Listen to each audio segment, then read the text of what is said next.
श्री गणेशाय नमः। श्री सांब सदाशिवाय नमः। श्री ईश्वर गीता 8वां अध्याय।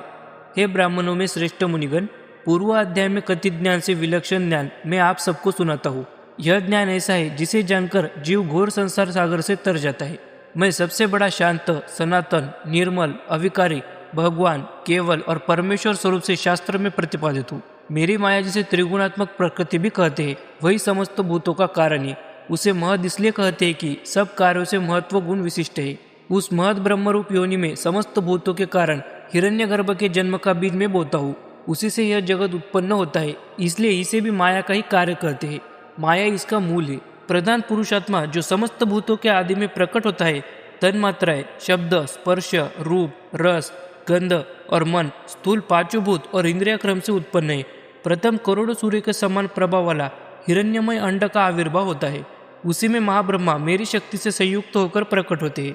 नाना प्रकार जितने जीव देखने में आ रहे हैं, ये सब तन्मय अर्थात प्रकृतिमय है और मेरी माया से मोहित होने के कारण जगत के पिता मुझे नहीं जानते हैं। जिस योनि में ये सब मूर्ति को धारण करते हैं, उस परा योनि को माता तथा मुझे पिता कहते हैं। जो कोई इस प्रकार जगत का बीज प्रभु और पिता स्वरूप वाला जानता है, वह वीर पुरुष समस्त लोकों में कभी भी मोह को प्राप्त नहीं होता। समस्त विद्याओं का ईश तथा समस्त भूतों का परमेश्वर ओमकार मूर्ति वाला भगवान ब्रह्मा प्रजापति में ही हूँ।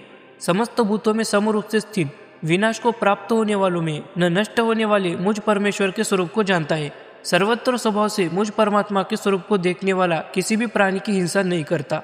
इसी से वह पुरुष परांगति का भाग्य होता है। सातों सूक्ष्म और षडांग स्वरूप से युक्त महेश्वर को विनियोग का ज्ञाता पुरुष जानकर परब्रह्म को प्राप्त होता है।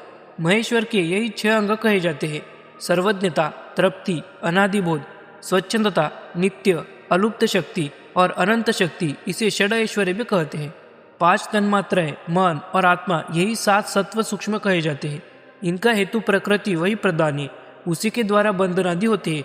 जो शक्ति प्रकृति में लीन रहती है, जिसे वेदों में कारण तथा ब्रह्म योनि रूप से कहा गया है, उसका संचालक एक महेश्वर सत्य रूप परमेष्टि ही आदि में विद्यमान रहता है।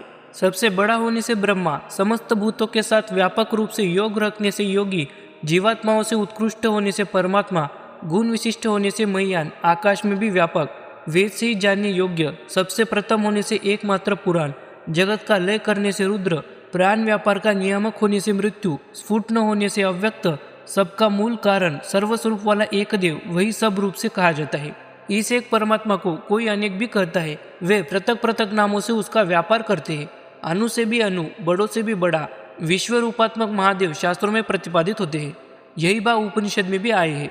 आत्मदेव छोटे से भी छोटा और बड़े से भी बड़ा, वह बुद्धि रूप गुहा में प्रकाशित हो रहा है। संकल्प रहित वितशोक पुरुष ही धातुओं के विकार से रहित होकर उसकी महिमा को देखते हैं।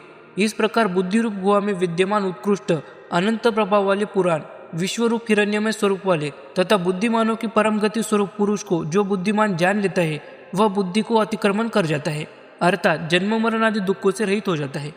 इति श्री ईश्वर गीता 8वां अध्याय समाप्त।